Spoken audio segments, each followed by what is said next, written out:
La suite de notre édition spéciale, il est 16 h ici à Paris. Christophe Castaner s'engouffre dans Notre-Dame de Paris.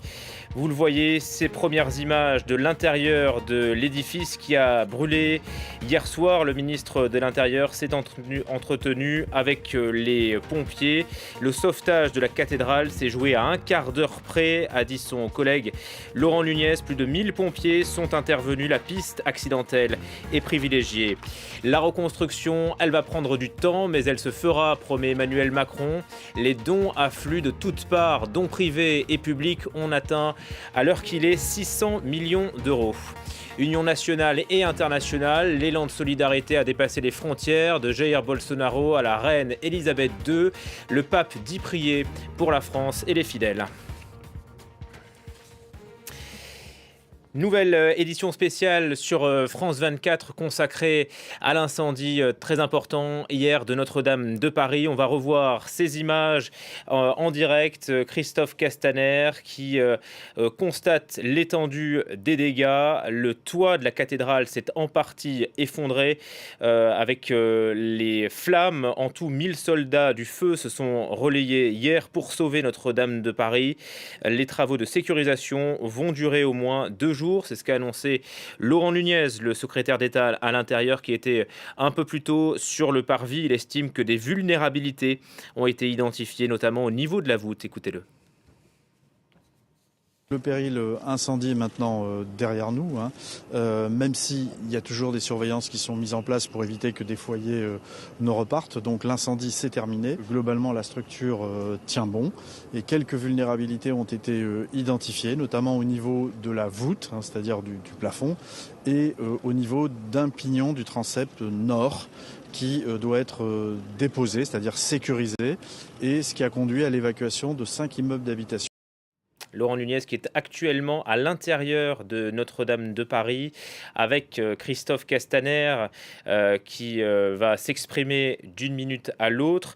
Quelques photos, quelques vidéos ont circulé sur l'intérieur de la cathédrale qui montrent l'étendue et l'ampleur des dégâts. Un amas de cendres bien sûr, des murs noircis et une partie de la voûte qui s'est effondrée. On l'a aperçu sur ces images. Tout a commencé hier soir. Il était un peu moins de 19 h dans les combles de la cathédrale. On revient sur cet événement avec Noémie Roche. Notre-Dame outragée, brisée, martyrisée, mais Notre-Dame debout. Après avoir lutté pendant des heures, les pompiers ont réussi à maîtriser l'incendie. Un temps, ils ont bien cru que tout serait ravagé. Ces images tournées par les sapeurs-pompiers de Paris montrent la violence du sinistre.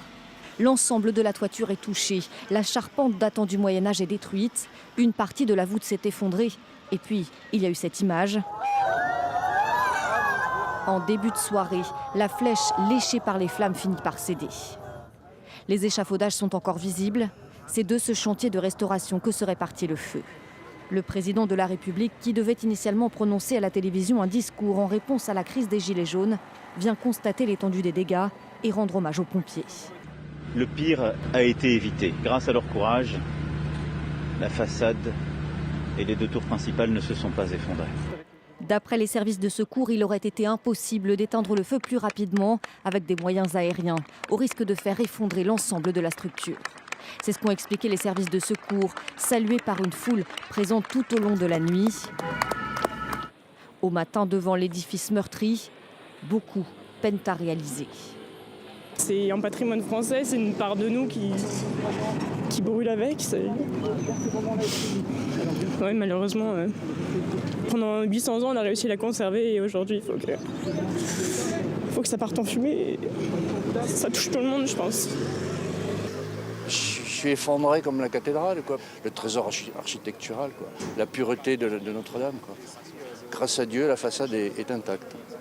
Voilà, donc j'ai pas pu dormir, quoi, en fait. Voilà. Le parquet de Paris a ouvert une enquête pour destruction involontaire par incendie. Une souscription nationale est lancée pour aider à une reconstruction qui s'annonce longue et difficile. Et retour sur le parvis de Notre-Dame où nous attend Julien Sauvager en direct. Julien, on le voit, il y a beaucoup de monde à l'entrée de la cathédrale. On va voir l'image en direct sur France 24 parce qu'il y a Christophe Castaner qui s'est engouffré dans l'édifice.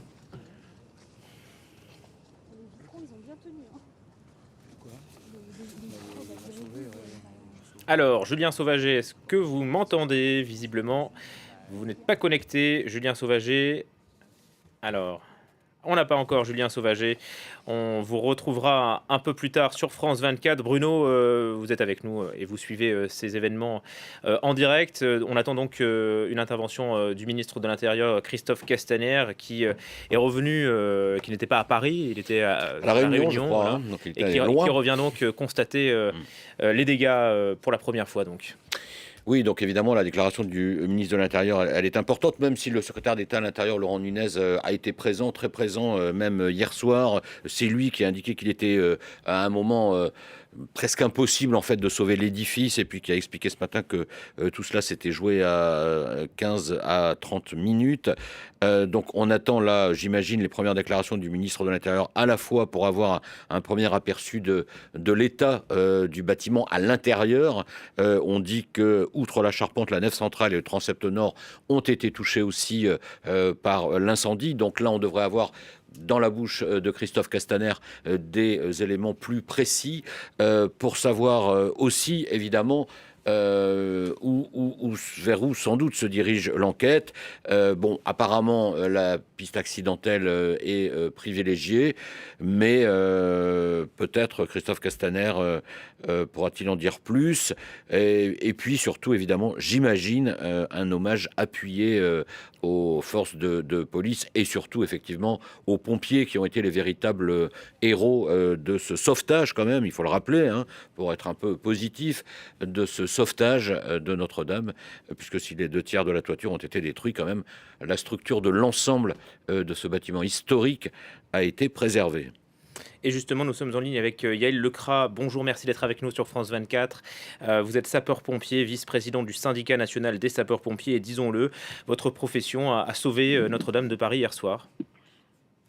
Alors oui, la profession a sauvé une partie de Notre-Dame, mais elle a préservé l'essentiel, c'est-à-dire la structure principale de Notre-Dame et sa silhouette.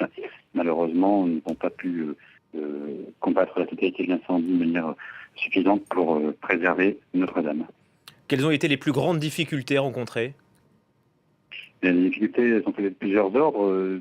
D'une part, les grands volumes de la cathédrale qui facilitent la propagation des fumées et des flammes, hein, puisqu'il n'y a pas de recoupement, les flammes peuvent progresser facilement. La progression ensuite, puisque ce sont de petits escaliers qui datent de plusieurs siècles, et la présence de cet échafaudage qui pouvait venir gêner la progression des sapeurs-pompiers.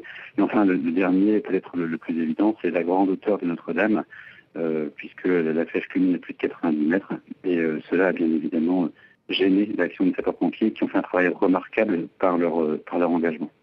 Et on salue leur action. Il y a des hommes qui ont mis leur vie en danger et qui ont dû monter dans les tours pendant le sinistre. Alors, on progresse effectivement dans le bâtiment le moins possible, puisque le bâtiment étant fragilisé, on évite d'exposer des vies humaines alors qu'elles n'est pas forcément nécessaire. Mais oui, les sapeurs-pompiers ont sécurisé l'ensemble du site et ont dû s'approcher plus près des foyers pour pouvoir les éteindre. Quel est le bilan humain? On parlait ce matin d'un blessé grave. Alors oui, j'ai une notion de ce sapeur-pompier qui est blessé. Je n'ai pas connaissance en revanche de précision sur son état de santé à l'heure où je vous parle. Quelles ont été les procédures que vous avez respectées? Il semble que vous ayez dû pomper de l'eau de la Seine qui est à proximité du parvis. Alors, les procédures que mes collègues de Paris ont respectées, puisqu'il s'agit de l'action de la brigade des sapeurs-pompiers de Paris, qui sont un élément de sapeurs-pompiers parmi les milliers de sapeurs-pompiers qu'il y a en France.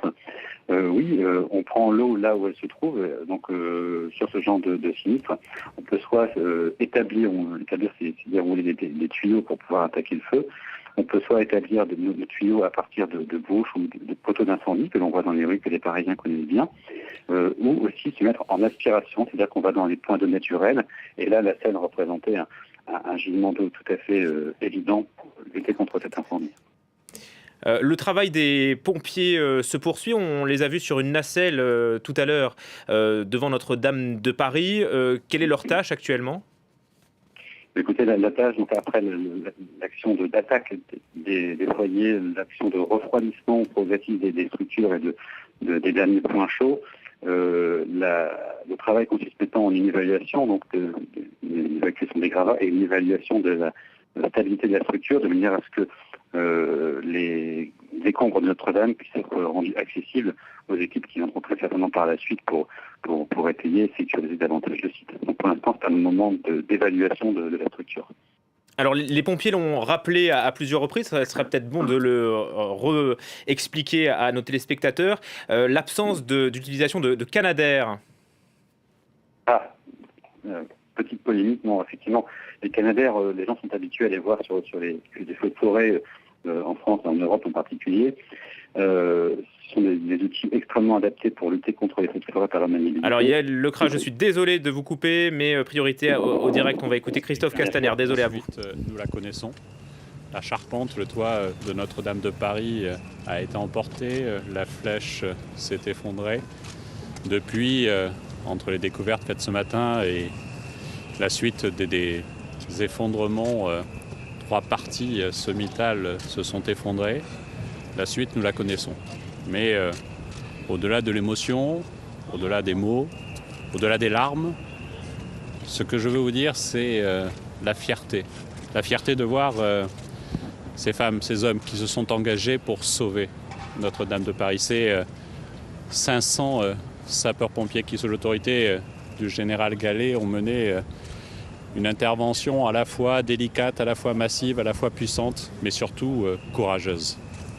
Ce que je sais, c'est aussi la mobilisation des policiers, des forces de sécurité, qui se sont engagés eux aussi au péril de leur vie pour sauver le trésor de la cathédrale Notre-Dame de Paris.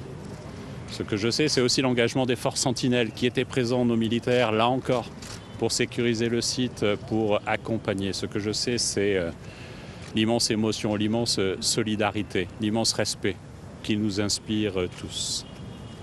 Notre-Dame de Paris, c'est au fond la cathédrale du peuple de Paris, du peuple français, du peuple du monde. Elle fait partie de ces repères, de notre histoire, de ce commun, de ce que nous partageons. J'étais hier soir, au moment de l'incendie, à Mayotte, dans ce bout de République, peut-être un peu au bout du monde, avec des choix religieux différents de ceux qui viennent ici dans les offices. Et pourtant, j'ai vu l'émotion, j'ai vu les larmes des parlementaires qui constataient, comme moi, l'avancée de l'incendie. Ce que je sais, c'est que Notre-Dame de Paris n'est pas une cathédrale, c'est notre commun, c'est notre rassemblement, c'est notre force, c'est notre histoire. C'est notre histoire qui nous appartient à tous et à toutes. Paris à terre, ça n'existe pas. La France à terre, ça n'existe pas.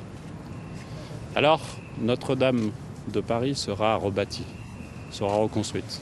Et ces cloches, comme depuis 850 ans, sonneront au rythme de la France. Avec ces moments de force, avec ces moments de fierté, avec ces moments de fragilité, avec ces moments de faiblesse aussi. Parce que c'est la vie de notre nation, c'est la vie de notre République, c'est la vie de ceux qui nous dépassent et fait ce que nous sommes.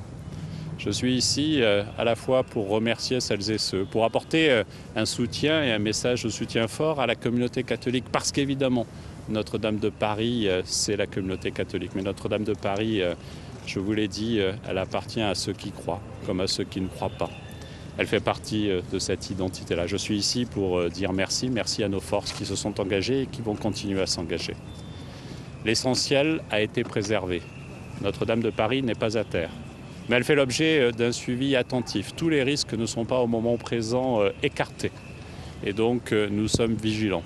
Vous avez vu que sous l'autorité des responsables de la préfecture de police en lien avec la mairie de Paris, les premières interventions physiques pour sécuriser le site ont déjà été engagées. Elles se poursuivront. Et elles se poursuivront sans relâche. Le temps, mesdames, messieurs, est à la reconstruction. Le temps, mesdames, messieurs, est à la solidarité. La solidarité dans l'émotion pour le peuple catholique ici à Paris, ici en France et partout dans le monde. Le temps est à l'émotion pour notre propre histoire. Est à la solidarité pour ce que nous sommes. Est au fond à la fierté de voir aussi le peuple de Paris et le peuple de France se soulever et pour dire à la cathédrale du peuple que l'on l'aime. Sur la cause de l'incendie, certains responsables politiques comme M. Dupont-Aignan se sont demandé si ce n'était pas un attentat, puis le procureur a dit que ce n'était pas le cas. Quelles sont vos informations sur le poste ? Je pense qu'on n'est pas responsable politique, comme vous le dites, quand on se permet de venir ici et de lancer une petite polémique électorale. Le procureur de la République a été très clair. Rien ne permet de penser qu'il y aurait une autre cause qu'une cause accidentelle. Mais dans tous les cas, nous avons aujourd'hui près de 50 enquêteurs qui sont mobilisés et nous étudierons tout. Et toute la vérité sera faite. Mais on n'est pas responsable politique quand on se complaît dans le complotisme. Vous dites qu'il y a encore des dangers, des risques, quels sont-ils ? Les risques existent encore sur la structure, elle fait l'objet d'une surveillance en permanence parce qu'elle peut encore bouger. Il va nous falloir attendre 48 heures pour que nos services puissent intervenir, préserver l'ensemble des œuvres qui ont besoin d'être préservées. Nous n'allons pas les exposer, les mettre en sécurité, donc 48 heures de vigilance très attentive, mais vous doutez bien que le temps de l'observation et de la reconstruction prendra énormément de jours, de mois, et nous serons au chevet de la cathédrale. Merci beaucoup. Attention. Voilà pour cette allocution de Christophe Castaner, le ministre de l'Intérieur. Notre-Dame de Paris, la cathédrale du peuple, dit-il. Elle fait partie de notre repère. Paris à terre, la France à terre, ça n'existe pas. Et le ministre promet, comme le président, la reconstruction. Bruno Darroux, avant tout, Christophe Castaner a rendu hommage une nouvelle fois aux pompiers, 500 déployés à l'instant T, et aux policiers engagés ainsi qu'aux forces sentinelles. Voilà, oui, hommage rendu aux pompiers, aux policiers, aux militaires. Comme ça, c'était un hommage à tous ceux qui effectivement ont participé toute la soirée hier au sauvetage de Notre-Dame de Paris. Donc là, Christophe Castaner était dans l'exercice un peu traditionnel d'un ministre de l'Intérieur après une telle catastrophe, c'est-à-dire remercier toutes les forces mobilisées qui sont allées jusqu'au bout. Après, un peu comme le président Macron, d'ailleurs, c'est aussi un homme politique, et donc la politique revient toujours un peu vite quand il dit, même s'il s'en défend bien sûr, quand il dit Paris à terre, ça n'existe pas, la France à terre, ça n'existe pas. Bon, ça concerne la situation à Notre-Dame, mais on peut comprendre un peu par allégorie que ça concerne aussi la situation de toute façon de la République, de la France. Donc il est, ce qui est logique, sur la même ligne que le président de la République.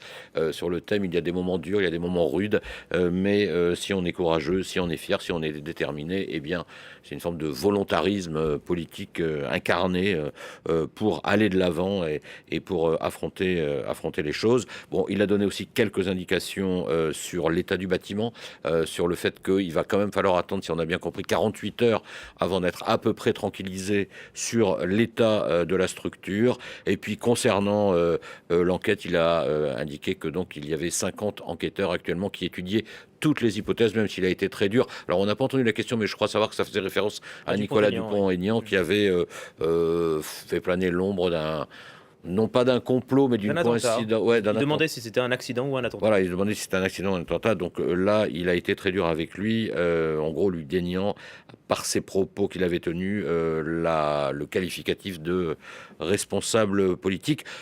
Il s'est évidemment servi des propos du procureur de la République qui a parlé du fait qu'était privilégiée la piste accidentelle, mais quand même il a tenu à dire que tout serait étudié pour faire taire un peu justement toutes les polémiques. Et puis on ne sait jamais, parce que ce qui est vrai, c'est que pour le moment, on dit que c'est une piste accidentelle, que l'incendie se serait sans doute déclaré dans la zone de la charpente, autour de l'endroit où c'était en rénovation. Mais il n'y avait pas visiblement, d'après ce qu'on sait, d'ouvriers de la société d'échafaudage qui étaient là à ce moment-là. C'est ce qu'a dit le responsable de cette société. Donc la question reste quand même, comment ce feu est-il parti? Voilà, pas par l'opération du Saint-Esprit, si vous me passez ce mot, voilà. Et donc, est-ce qu'il y a une responsabilité humaine? Est-ce que c'est un accident? Voilà, il va quand même falloir le déterminer. On retourne retrouver Julien Sauvager. Julien, vous êtes toujours en direct du parvis de Notre-Dame où Christophe Castaner s'est entretenu avec les pompiers. On a entendu donc le ministre de l'Intérieur affirmer qu'il y avait encore des risques potentiels. Il faut attendre 48 heures pour être tranquille.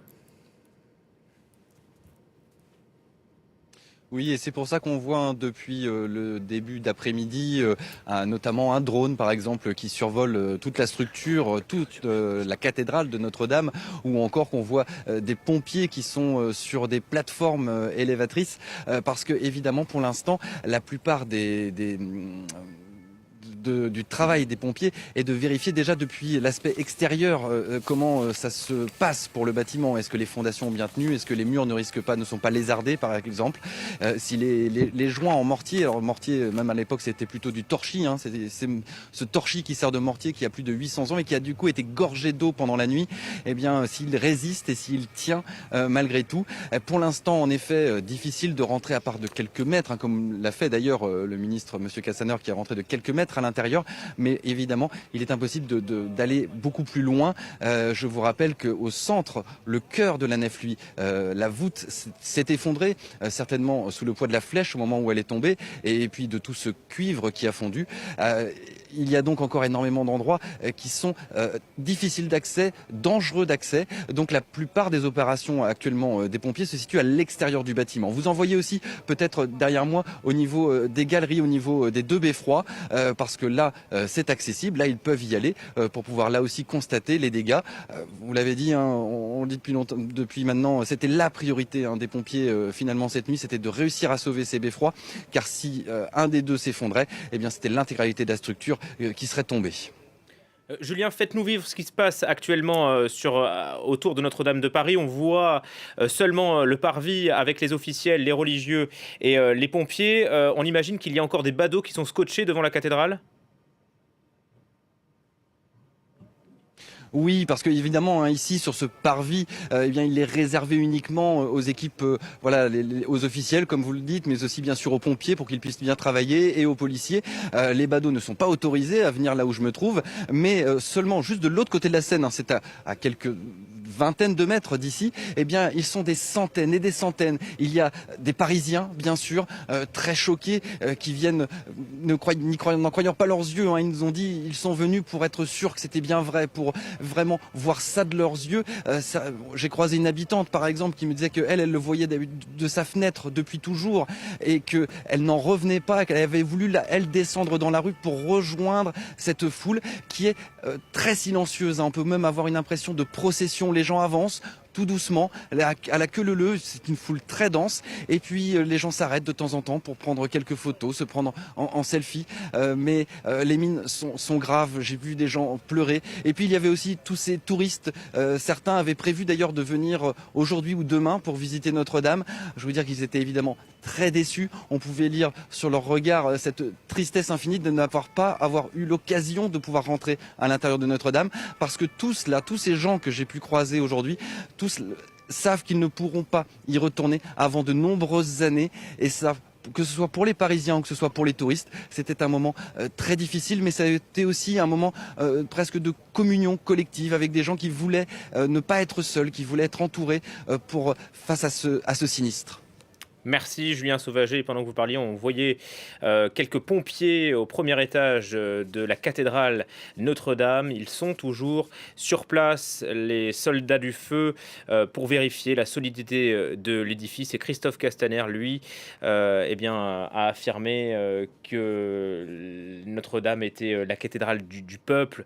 Il a tenté de rassurer le ministre de l'Intérieur après avoir vu de ses propres yeux l'étendue des dégâts juste à l'entrée de la cathédrale. Un mot de l'enquête maintenant. Depuis hier soir, il y a une dizaine d'auditions qui ont été menées. Les enquêteurs de la crime sont sur le coup. Y a-t-il eu négligence? Quelles sont les responsabilités? La justice devra le déterminer. On fait le point avec Clément Le Goff.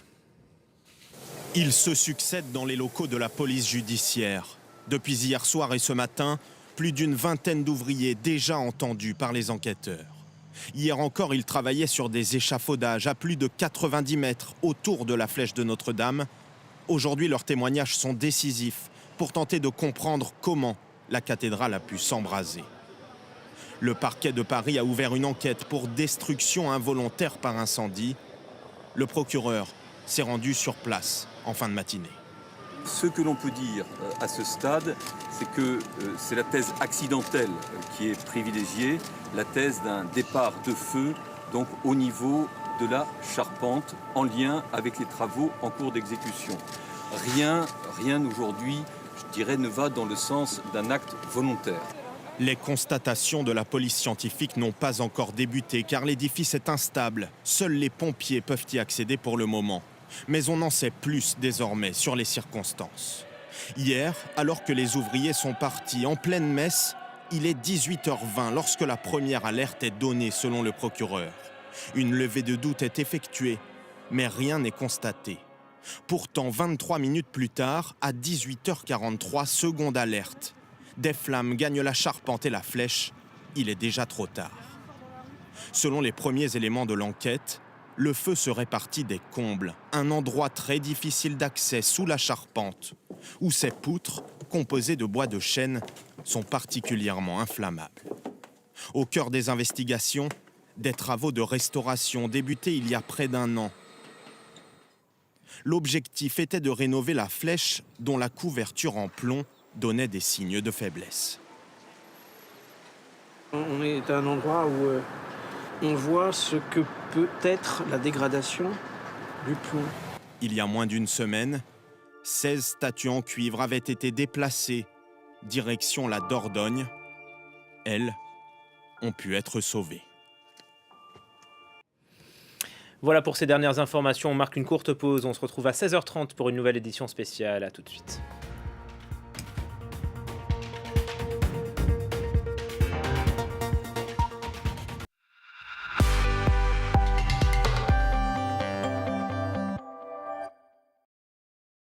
Maman, qu'est-ce qu'on mange ce soir?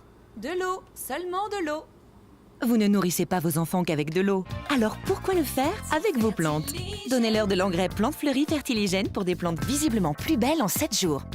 Votre jardin a besoin d'amour et de fertiligène.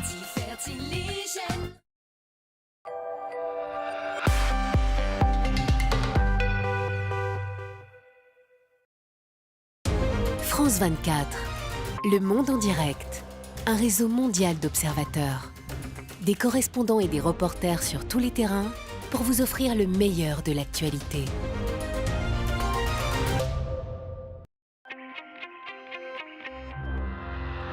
Ouvrez les fenêtres de la météo avec Tecnal. Tecnal, fenêtres, portes, vérandas en aluminium.